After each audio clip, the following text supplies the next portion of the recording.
La courte session parlementaire qui a suivi les élections vient de prendre fin et l'année est presque terminée. C'est donc le bon moment pour faire le bilan et tirer quelques conclusions.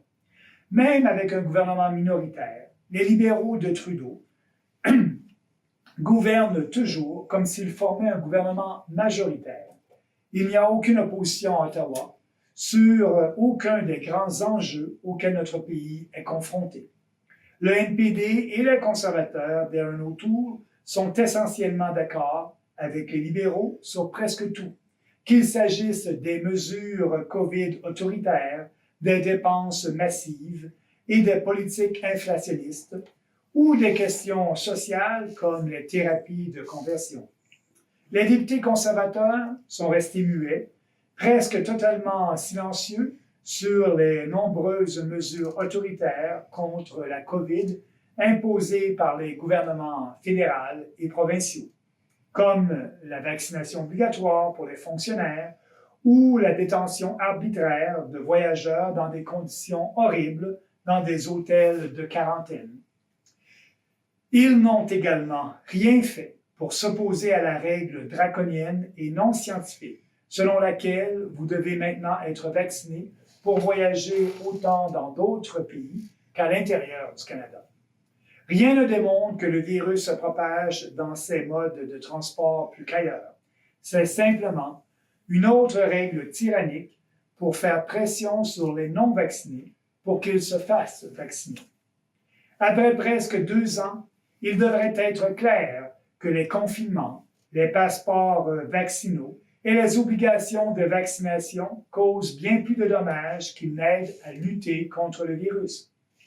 En termes de coûts économiques, de division sociale et ou de la santé générale de la population, y compris la santé mentale, les Canadiens sont à un point de rupture.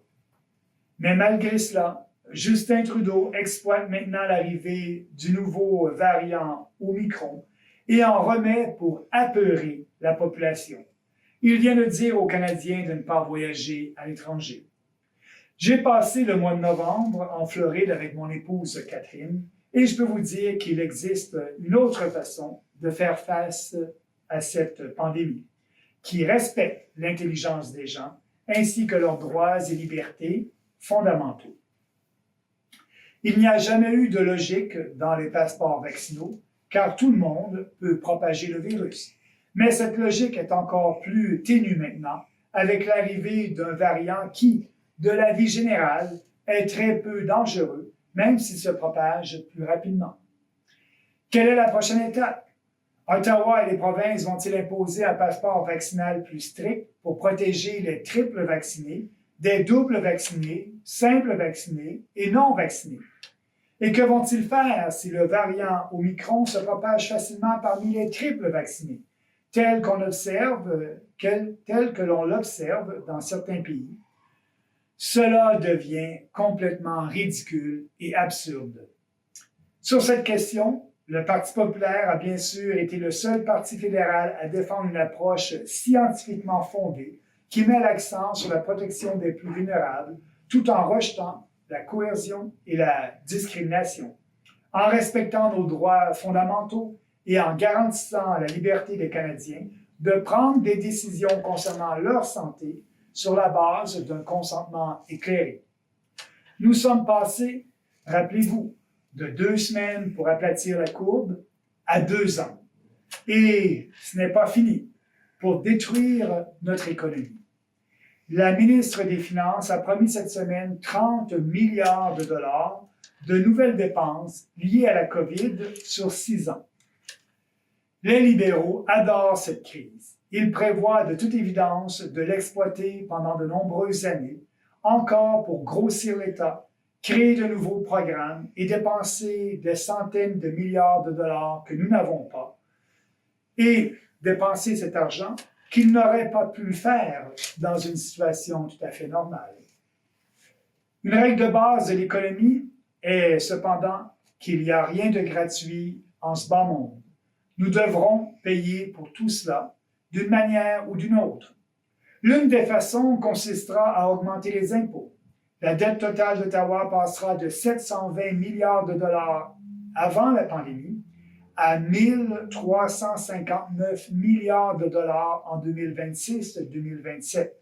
Le service de la dette va doubler.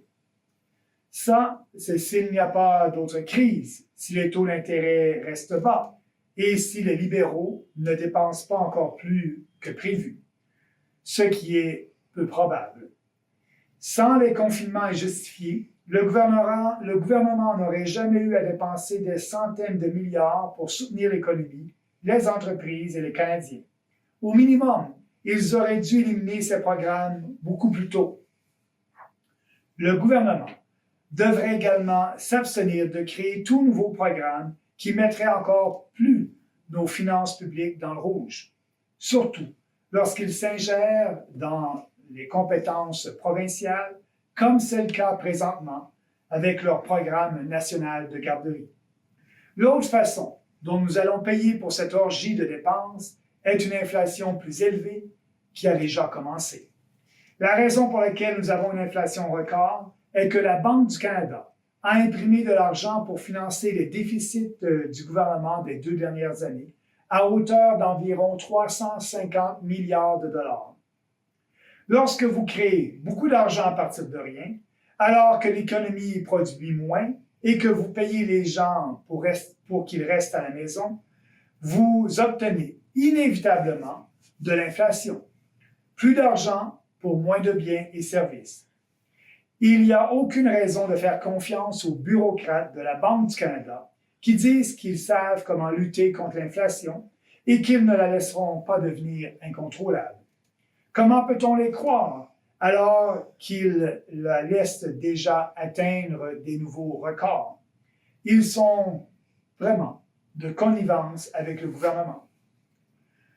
Le nouveau mandat que le gouvernement a donné à la Banque du Canada cette semaine, qui leur dit de considérer également le niveau de l'emploi, garantit que l'inflation des prix des actifs et des prix à la consommation restera une préoccupation pour les années à venir.